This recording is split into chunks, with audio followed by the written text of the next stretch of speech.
बिस्मिल्लाहिर्रहमानिर्रहीम, अस्सलाम वालेकुम। इनसाइड न्यूज इब्राहिम राजा शो के साथ मैं हूं इस्मा शौकत और मेरे साथ मौजूद होंगे इब्राहिम राजा। अस्सलाम वालेकुम इब्राहिम राजा साहब। वालेकुम अस्सलाम। आज की 4 बड़ी ब्रेकिंग न्यूज के हवाले से बात करेंगे और उन ब्रेकिंग न्यूज की अंदरूनी कहानी जो है वो इब्राहिम राजा से जानेंगे। आज की सबसे बड़ी अहम ब्रेकिंग न्यूज जो है वो आर्मी चीफ के मुतालिक एक हैरानकुन वाकया हुआ है जिसका ताल्लुक इमरान खान से, नवाज शरीफ से और शहबाज शरीफ से बराह रास्त है। ये वाकया इब्राहिम राजा से हम सुनेंगे। इस दौरान 33 मिनट तक क्या कुछ होता रहा है ये भी आपको बताएंगे। आज की दूसरी अहम ब्रेकिंग न्यूज, पीटीआई के चेयरमैन के घर पर अचानक पुरअसरार इदारों का छापा। 5 गाड़ियों में कौन लोग आए थे, इनकी शिनाख्त के मुतालिक क्या खबर सामने आ रही है और इस पूरे मामले में किस किस्म का ड्रामाई मोड़ आया है। इस वाक़े से पर चीफ जस्टिस की अदालत में क्या अनहोनी हुई ये भी आपको बताएंगे। आज की तीसरी बड़ी अहम खबर, पीटीआई का सरप्राइज, इमरान खान का जेल से सरप्राइज। एक ऐसा सरप्राइज जो है वो सामने आया है जिसने पीडीएम को और शरीफ खानदान को हैरान परेशान कर दिया है। जो ये मूव इमरान खान ने लिया है इस पर इलेक्शन कमीशन भी हक्का बक्का रह गया है, हैरान हो गया है। इमरान खान का जेल से छक्का, इस छक्के की अंदरूनी कहानी जो है वो हम शेयर करेंगे, इब्राहिम राजा साहब से सुनेंगे। आज की चौथी बड़ी अहम खबर जो है वो कौमी असेंबली के 42 इंतखाबी हलकों के नताइज सामने आ चुके हैं।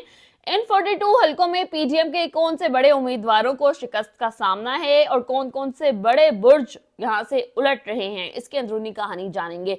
तो आज की सबसे बड़ी अहम ब्रेकिंग न्यूज पर बात कर लेते हैं। राजा साहब, मुझे बताइएगा कि आर्मी चीफ के मुतालिक कौन सा हैरानकुन वाकया हुआ है जिसका बराह रास्त ताल्लुक जो है वो इमरान खान, नवाज शरीफ और शहबाज शरीफ से है, और 33 मिनट तक क्या जो है वो होता रहा है। इस हवाले से हमारे नाजरीन से आप क्या शेयर करेंगे? देखें, इस बार आर्मी चीफ के मुतल्लिक जिस वाक़े का आपने जिक्र किया, ये एक बड़ा दिलचस्प वाक़या है और इसका ताल्लुक़ बराह रास्त इमरान खान साहब से भी है। इसी वाक़े का ताल्लुक़ नवाज शरीफ से भी है और इस वाक़े से जुड़ा एक क्लिप इस वक्त सोशल मीडिया पर वायरल भी है। मैं इस वाक़े के मुतल्लिक बताता हूँ, लेकिन इससे पहले 3 बड़ी ब्रेकिंग न्यूज़ मैं अपने व्यूअर्स के साथ और आपके साथ क्विकली शेयर कर दूँ। और इनमें से एक ख़बर ऐसी है जो कि जस्टिस फ़ायज़ ईसा साहब से जुड़ी वीडियो के मुतल्लिक है। पाकिस्तान के मरकज़ी मीडिया ने, पाकिस्तान के मेन स्ट्रीम न्यूज़ चैनल ने इस खबर को भी नशर नहीं किया। जस्टिस फ़ायज़ ईसा साहब से जुड़ी इस वीडियो को नशर नहीं किया गया क्योंकि पाकिस्तान का जो मीडिया है ये सिर्फ़ इमरान खान साहब के मुतल्लिक मनफी ख़बरें चलाता है। मुकम्मल तौर पर पाकिस्तान के मीडिया को ग़ुलामी की जंजीरों में जकड़ा गया है। लेकिन मैं क्विकली बताता हूँ कि रावलपिंडी में क्या अनहोनी हुई है जिसका ताल्लुक़ जस्टिस फ़ायज़ ईसा साहब से है, जिन्होंने ये कहा था इमरान खान साहब के ख़त के जवाब में कि मैं बतौर चीफ जस्टिस अपनी आइनी ज़िम्मेदारियों से आगा हूँ। अब रावलपिंडी में जो हल्का है NA-55, यहाँ पर एक ऐसी हैरानकुन वारदात हुई है जिसकी पाकिस्तान की तारीख़ में मिसाल नहीं मिलती। इस किस्म की अंधेर नगरी हुई है जिसकी पाकिस्तान की तारीख़ में कभी कोई मिसाल मौजूद नहीं है और ये हल्का है NA-55 रावलपिंडी। यहाँ से एक वीडियो वायरल है। पीटीआई के उम्मीदवार थे राजा बशारत। यहाँ पे कुछ लोगों ने बाकायदा, इस वीडियो में देखा जा सकता है कि उनसे उनकी पीटीआई की टिकट छीन ली। यदि पहले तो नॉमिनेशन पेपर्स छीने जा रहे थे, अब कुछ नामालूम अफराद ने धावा बोला और उनकी टिकट छीन ली। लेकिन उसके बाद एक और जो हैरानकुन वीडियो वायरल है जो कि जस्टिस फ़ायज़ ईसा साहब के मुतल्लिक है, वो भी मैं क्विकली शेयर करता हूँ। अब NA-51, यहाँ पर जो मेजर साहब हैं, मेजर सत्ती, जिनको उनकी जो वकला की टीम है, ये जब जमा कराने गई टिकट, यानी एक फ़ौज के रिटायर्ड ऑफिसर, तो इनको मरी पुलिस ने रोक लिया। यानी पीटीआई का चूँकि इनके पास टिकट था तो मरी पुलिस ने ये जो टिकट जमा करवाने गए थे इनको आगे नहीं जाने दिया। उसके बाद करक से भी एक बड़ी तकलीफ़देह नौयत की वीडियो वायरल है क्योंकि करक में जो आरओज़ के दफातर थे, जब पीटीआई के उम्मीदवार वहाँ पर गए टिकट्स जमा कराने के लिए तो करक में आरओज़ के दफातर ही बंद कर दिए गए। और फिर जस्टिस फ़ायज़ ईसा साहब ये कहते हैं कि लेवल प्लेइंग फील्ड के मामले पर शायद तहरीक इंसाफ का मौक़िफ़ दुरुस्त नहीं है, तो ये लेवल प्लेइंग फील्ड है। उसके बाद ये जो आपका इंट्रा पार्टी इंतखाबात के हवाले से इस मामले पर भी एक बड़ा अहम डॉक्यूमेंट सामने आया है, एक बड़ी अहम नौयत की दस्तावेज़ सामने आई है। क्विकली मैं ये ब्रेकिंग न्यूज़ भी अपने व्यूअर्स के साथ शेयर करता हूँ, क्योंकि एक तरफ तहरीक इंसाफ का इंतखाबी निशान बल्ला इलेक्शन कमीशन ने 3 मरतबा छीनने की कोशिश की और ये कहा कि इंट्रा पार्टी इलेक्शन में बेज़ाब्तियाँ थी, लेकिन दूसरी जानिब जो ANP का इंट्रा पार्टी इंतखाबात था, इलेक्शन था, उसमें संगीन तरीन बेज़ाब्तियाँ थी, लेकिन ANP को सिर्फ 20,000 रुपये का जुर्माना किया गया और ANP को लालटेन का जो निशान था, इंतखाबी निशान, ये सिर्फ 20,000 रुपये के एवज़ दे दिया गया, यानी 20,000 रुपये सिर्फ जुर्माना किया गया। लेकिन तहरीक इंसाफ का इंतखाबी निशान भी छीना गया और जब पेशावर हाई कोर्ट ने 2 मरतबा ये इंतखाबी निशान बहाल किया तो इलेक्शन कमीशन एक पार्टी बनकर, शरीफ ख़ानदान की कठपुतली बनकर सुप्रीम कोर्ट चला गया।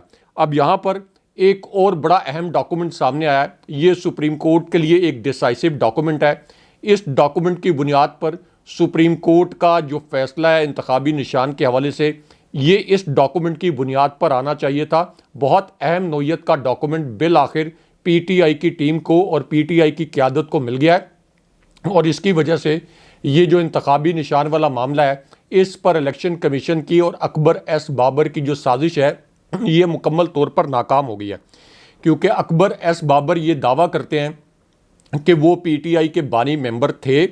वो कहते हैं कि मैं अब भी PTI का मेंबर हूं, लेकिन अब एक डॉक्यूमेंट आ गया है। ये कोशिश करते हैं डॉक्यूमेंट आपको अपनी स्क्रीन पर भी दिखाएं। इस डॉक्यूमेंट में बड़े वाज़ेह अंदाज में PTI के लेटर हेड पर यह लिखा हुआ है कि इनकी जो बुनियादी मेंबरशिप थी, ये सितंबर 26, 2011 यानी 26 सितंबर 2011 को अकबर S बाबर की बुनियादी रुकनियत PTI से ख़त्म कर दी गई थी। तो जब उनकी बुनियादी रुकनियत ही मौजूद नहीं, तो किस बुनियाद पर वो PTI का इंट्रा पार्टी इलेक्शन लड़ते और किस बुनियाद पर उन्होंने PTI का इंट्रा पार्टी इलेक्शन चैलेंज किया है। अब यहाँ पर क्विकली एक और इंतहाई तकलीफ़देह और दिलखराश खबर अपने व्यूअर्स के साथ शेयर करते हैं, क्योंकि इबाद फ़ारूकी के जो बड़े बेटे हैं, उन्होंने एक और अपील की है और वो अपील यह है कि उनके वालिद को ठंडे फर्श पर सुलाया जाता है। वो बहुत बीमार हैं, जाहिर है कि वो कैद में हैं और जानने वाले जानते होंगे, लोगों को याद होगा कि इनकी कैद के दौरान ही इनके कमसिन बच्चे की वफ़ात हो गई थी। लेकिन यहाँ पर आपको जो अदालत के अंदर, सुप्रीम कोर्ट के अंदर जो लड़ाई हुई है जस्टिस फ़ायज़ ईसा साहब के सामने और जस्टिस फ़ायज़ ईसा के साथ जो लड़ाई हुई है, जिसे मीडिया ने, यानी जिस खबर को मीडिया ने नशर नहीं किया और मीडिया ने ये जो वीडियो क्लिप है इसको भी सेंसर कर दिया, क्योंकि ये पूरी जो समाअत है ये लाइव थी। लेकिन ये जो तकरीबन 67 सेकंड 67 सेकंड का क्लिप था, इसको मीडिया ने जानबूझकर नशर नहीं किया। लेकिन इस लड़ाई के मुतल्लिक एक बड़े मज़े की स्टोरी है और जस्टिस फ़ायज़ ईसा साहब को पता चल गया है कि जब वो यकतरफ़ा रिमार्क्स देंगे, यकतरफ़ा तौर पर तंज करेंगे, तो आगे से उनको किस किस्म का रिस्पॉन्स मिल सकता है। ये क्विकली मैं अपने व्यूअर्स के साथ ये खबर शेयर करूं। अब ये जो इंतखाबी निशान बल्ले की समाअत हो रही थी, इस दौरान एक मौके पर अदालत के अंदर, सुप्रीम कोर्ट के अंदर बड़ी ड्रामाई सूरत हाल पैदा हुई, क्योंकि जस्टिस फ़ायज़ ईसा ऐसा लग रहा था कि वो PDM के वकील हैं और PDM के वकील बनकर उल्टा तहरीक इंसाफ के वकला से जिरा कर रहे हैं और PTI के वकला के ऊपर तंज भी कर रहे थे। अब यहाँ पर जस्टिस फ़ायज़ ईसा साहब की ज़ाती ज़िंदगी के मुतल्लिक एक वाक़या सामने आ गया और इसकी ज़िम्मेदारी जस्टिस फ़ायज़ ईसा पर है। अगर जस्टिस फ़ायज़ ईसा इस तरह का मिसकंडक्ट ना करते तो शायद उनकी ज़ाती ज़िंदगी के मुतल्लिक ये वाक़या अदालत के सामने ना आता। वहाँ मौजूद तमाम लोगों ने ये वाक़या सुना, जिस पर जस्टिस फ़ायज़ ईसा साहब को शर्मिंदगी का सामना भी करना पड़ा। अब ये वाक़या उस वक्त हुआ जब फ़ायज़ ईसा साहब की सरबराही में जस्टिस मोहम्मद अली मज़हर और जस्टिस मुसर्रत हिलाली पर मुश्तमिल जो बेंच है, इसने पेशावर हाई कोर्ट के फ़ैसले के ख़िलाफ़ इलेक्शन कमीशन की अपील पर समाअत की। इस दौरान चीफ जस्टिस फ़ायज़ ईसा ने ये एक अजीबोगरीब सवाल कर दिया वकील अली ज़फ़र से, यानी PTI के वकील से, कि इंट्रा पार्टी इलेक्शन में आपको या हामिद खान को क्यों नामजद नहीं किया गया। ये तो ज़ाहिर है कि इमरान खान साहब की मर्ज़ी थी, कि वो जिसको मर्जी नामजद करते हैं, लेकिन चीफ जस्टिस साहब ने तंदन ये सवाल किया। उसके बाद उन्होंने कहा कि पुराने लोग कहाँ गए, जब एकदम से नए चेहरे आ गए तो क्या ये हो सकता है कि सियासी तौर पर जमात को हथिया लिया जाए। ये एक सियासी नोयत का सवाल था जो बिलावल जरदारी या नवाज शरीफ तो कर सकते हैं सियासी इंतकाम में या सियासी राइवलरी में, लेकिन फ़ायज़ ईसा साहब ने जब ये सवाल किया तो उसके बाद जो कुछ हुआ वो कोई इमेजिन नहीं कर सकता था, क्योंकि यहाँ पर नियाज़ुल्लाह नियाज़ी ने ये कहा, चीफ जस्टिस साहब आप इस तरह की बातें मत करें। उन्होंने कहा कि नए चेहरे कैसे आए, क्या आप समझते हैं कि आप जो कुछ भी कहेंगे हम खामोश रहेंगे। उन्होंने कहा कि मैं 3 साल तक आपके सामने पेश होता रहा और अब मैं आपके सामने एक वाकया सुनाने पर मजबूर हूँ। यानी नियाज़ुल्लाह नियाज़ी ने चीफ जस्टिस को कहा कि मैं ये वाकया अब सुनाने पर मजबूर हो गया हूँ। उसके बाद उन्होंने कहा कि मेरा बेटा, जस्टिस फ़ायज़ ईसा साहब गौर से सुने, मेरा बेटा आपके पास लॉ क्लर्क का इंटरव्यू देने आया था, लेकिन आपने उसका इंटरव्यू लेने के बजाय उससे पीटीआई के मुतल्लिक सवालात पूछने शुरू कर दिए। यानी आपके जहन में पीटीआई के ख़िलाफ़ इतना तासुब है कि एक इंटरव्यू के दौरान आपने मेरे बेटे से पीटीआई के मुतल्लिक और मेरी पीटीआई के साथ जो एसोसिएशन है इसके मुतल्लिक सवालात करने शुरू कर दिए। इसलिए मुझे पता है कि आप तहरीक इंसाफ के वकला के साथ और मेरे साथ डांट डपट क्यों कर रहे हैं और इस तरह का मुतसिब रवैया क्यों अपनाए हुए हैं। अब इस पर जस्टिस फ़ायज़ ईसा साहब बड़े तिलमिलाए, बड़े बरम हुए और उन्होंने कहा अली ज़फ़र को कि क्यों ना हम नियाज़ुल्लाह नियाज़ी को अभी अभी नोटिस जारी करें। अब चीफ जस्टिस साहब ने उसके बाद बैकफुट पे गए, कहने लगे कि हम तो ऐसे सवालात इसलिए करते हैं ताकि हम मरकज़ी नुकात को समझ सकें, लेकिन उन्होंने इस बात को डिनाई करने की कोशिश की कि नियाज़ुल्लाह नियाज़ी का बेटा उनके पास कभी इंटरव्यू देने आया था, लेकिन भरी अदालत के अंदर ये जो जस्टिस फ़ायज़ ईसा साहब का ज़ाती तासुब पर मबनी वाक़या था, ये वाक़या सामने आ गया। अब क्विकली जो आपने कहा कि फ़ौजी क़यादत का वाक़या, आर्मी चीफ़ का ऐसा वाक़या, आर्मी चीफ़ से जुड़ा हुआ ऐसा वाक़या जिसका ताल्लुक़ नवाज शरीफ से भी है और इमरान खान साहब से भी है, ये मैं क्विकली अपने व्यूअर्स के साथ शेयर कर दूं क्योंकि इससे जुड़ा एक क्लिप इस वक्त वायरल है।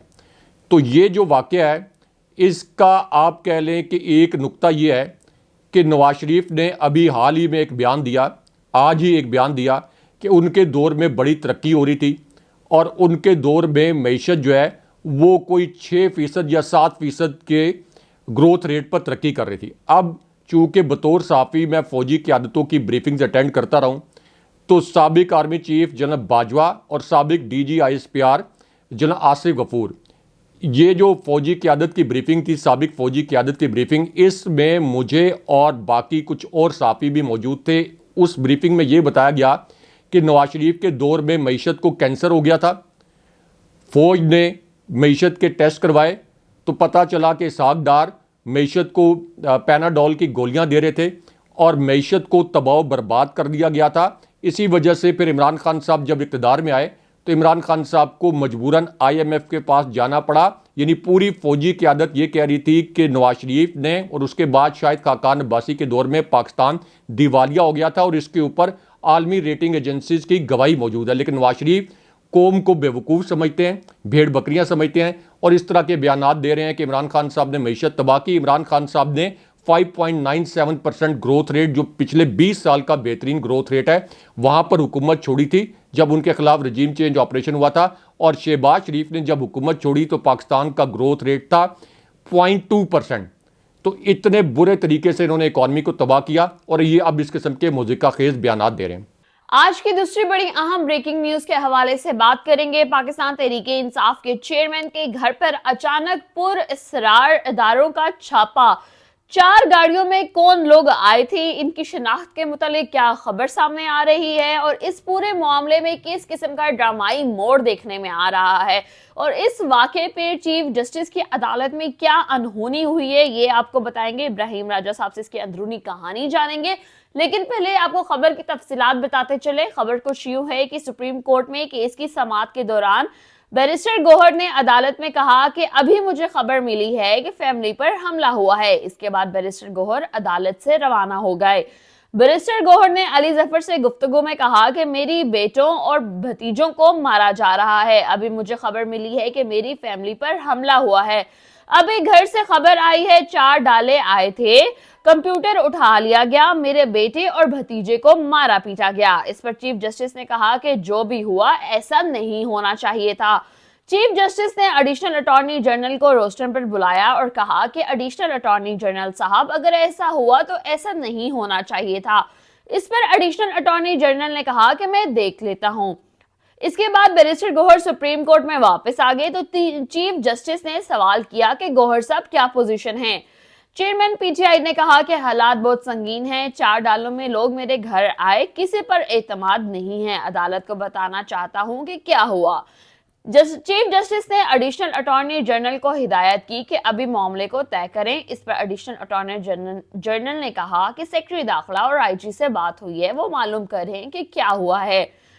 चीफ जस्टिस ने बैरिस्टर गौहर को बात करने से रोक दिया और कहा कि पहले एडिशनल अटॉर्नी जनरल को बताएंगे, अगर बात ना सुनी जाए तो अदालत को आगाह करें। इस पर बैरिस्टर गौहर ने कहा कि अब तो हद से भी तजावुज हो गया है। चीफ जस्टिस ने जवाब दिया कि हम एसएचओ तो नहीं हैं, अगर हम इस मामले को हल ना कर सकें तो आप हमें कहें। साथ ही साथ जो है उमर अयूब जो हैं पाकिस्तान तहरीक-ए-इंसाफ के एक बहुत ही स्ट्रॉन्ग जो है वो माने जाते हैं पॉलिटिकल पर्सन, उनकी रहायशगाह पर भी छापा मारा गया है। इस्लामाबाद पुलिस ने बगैर किसी वारंट के इस्लामाबाद में मेरे घर पर गैर कानूनी छापा मारा है। उमर अयूब ने ये ट्वीट किया है। ट्वीट में उन्होंने मजीद ये भी बताया कि इस गैर कानूनी छापे की शदीद तरीन अल्फाज में मजम्मत करता हूँ। हुकूमत ये सब सिर्फ इसलिए कर रही है कि मैं वजीर आजम इमरान खान के साथ साबित कदमी से खड़ा रहा हूँ। मुझे बताइएगा राजा साहब, इसकी सारी कहानी की अंदरूनी कहानी क्या है, हमारे नाजरीन से आप क्या शेयर करेंगे? देखिए, इस बार पहले एक जनरल और इमरान खान साहब के मुतल्लिक भी एक अहम खबर अपने व्यूअर्स के साथ शेयर करते हैं, क्योंकि जिस तरीके से बैरिस्टर गौहर के घर छापा मारा गया, यहाँ से एक और तकलीफ़देह वीडियो सामने आ गई है। इससे पहले एक क्लिप सामने आया था। जस्टिस फ़ाइज़ ईसा साहब ये फरमा रहे थे कि मैं किसी वीडियो एविडेंस को नहीं मानता और उन्होंने अपनी अदालत के अंदर कोई भी वीडियो एविडेंस यानी कोई भी वीडियो चलाने की इजाज़त नहीं दी थी। बतौर साफ़ी मैं सुप्रीम कोर्ट की कई समातें कवर कर चुका हूँ और मुझे मालूम है कि सुप्रीम कोर्ट के अंदर और हाई कोर्ट्स के अंदर वीडियोस चलाने के लिए जो प्रोजेक्टर हैं और ये पूरा निज़ाम मौजूद होता है। लेकिन फ़ाइज़ ईसा साहब पीटीआई की कोई भी वीडियो एविडेंस देखने के लिए या उसको चलाने की इजाज़त देने के लिए तैयार नहीं थे।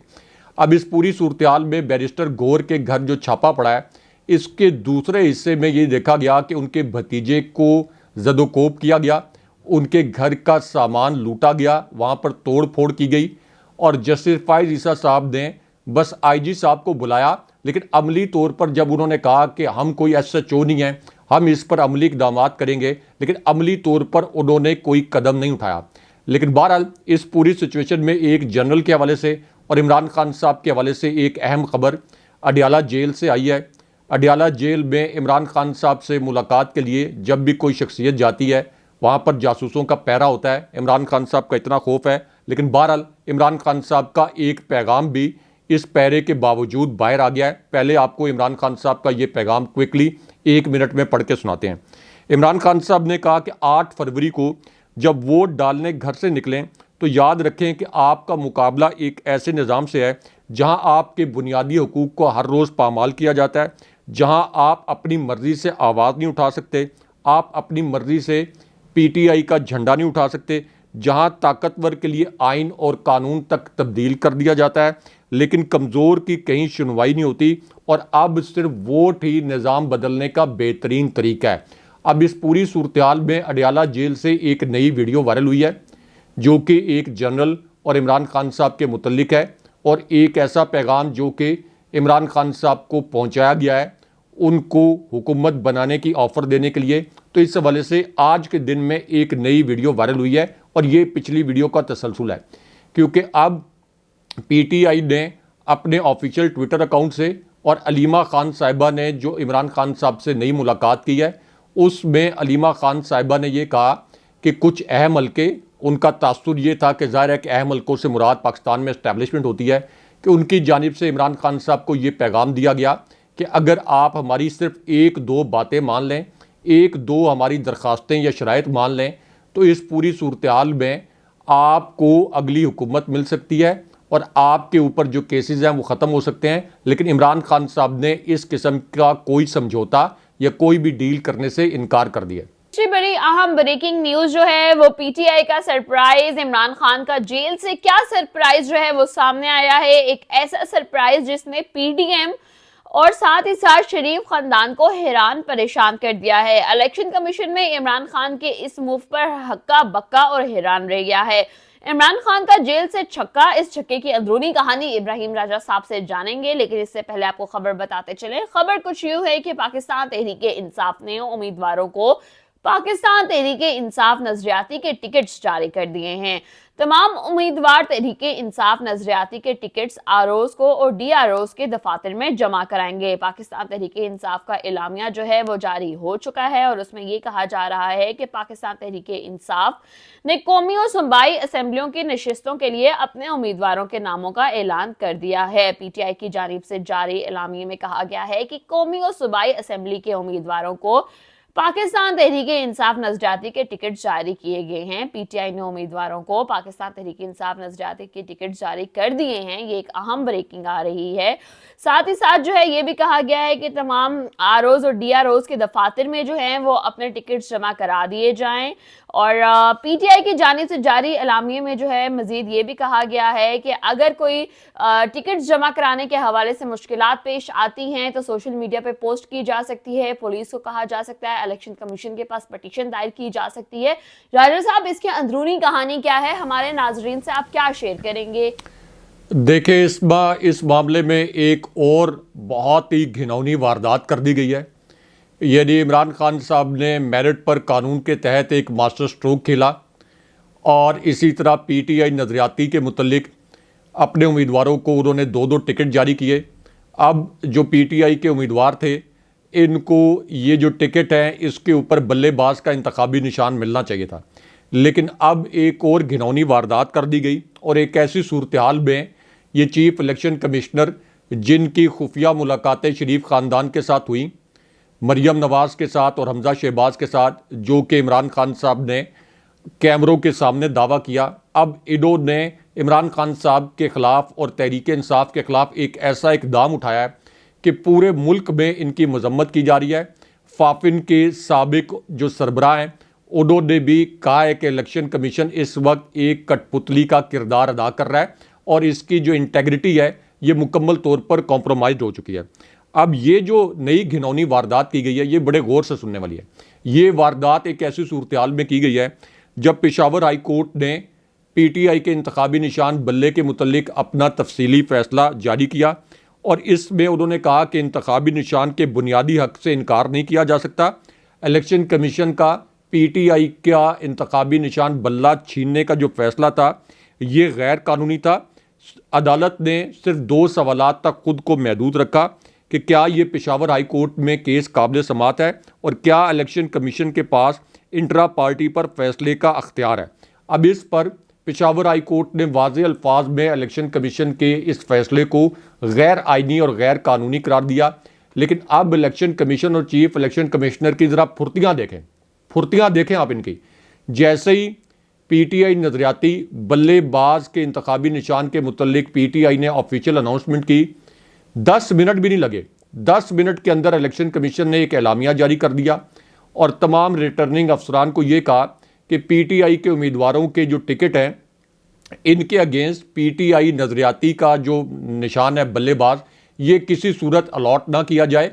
यानी एक तरफ तो इंतखाबी निशान बल्ला भी छीनने के लिए ये सुप्रीम कोर्ट में पहुंच गए, जब इसका मुतबादिल जो कि एक आइनी और कानूनी मुतबादिल था, जो कि पीटीआई की कानूनी टीम ने मिलकर कानून के मुताबिक, आइन के मुताबिक मुतबादिल तैयार किया, तो अब इलेक्शन कमीशन ने 10 मिनट के अंदर ये एलामिया जारी कर दिया। ऐसा लग रहा है कि इलेक्शन कमीशन ने तहरीक इंसाफ के खिलाफ इलेक्शन लड़ना है। यह ऐसा लग रहा है कि नवाज शरीफ खुद चीफ इलेक्शन कमिश्नर बन चुके हैं या Maryam Nawaz chief election commissioner बन चुकी हैं।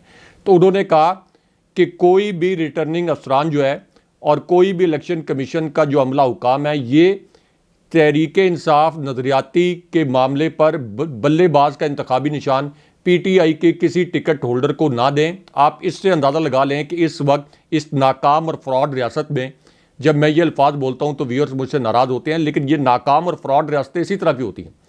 तो यहाँ पर किस किस्म का घिनौना खेल खेला जा रहा है, ये खबर अब से कुछ देर पहले आई है। और जस्टिफाइड जिसा साहब जो कि लेवल प्लेइंग फील्ड की बात करते हैं, यकीनन वो इसका नोटिस भी नहीं लेंगे। हालांकि होना तो ये चाहिए था कि ये जो इलेक्शन कमीशन का एलामिया है, इसके ऊपर तो अदालतों को आज खुद नोटिस लेना चाहिए कि ये क्या अंधेर नगरी है कि आप एक पार्टी के खिलाफ एक सियासी जमात के तौर पर एक्ट कर रहे हैं। आज की चौथी बड़ी ब्रेकिंग न्यूज, कौमी असेंबली के 42 इंतखाबी हलकों के नताइज सामने आ चुके हैं। इन 42 हलकों में पीडीएम के कौन से बड़े उम्मीदवारों को शिकस्त का सामना है और कौन कौन से बड़े बुर्ज यहां से उल्टेंगे, इसकी अंदरूनी कहानी इब्राहिम राजा से जानेंगे।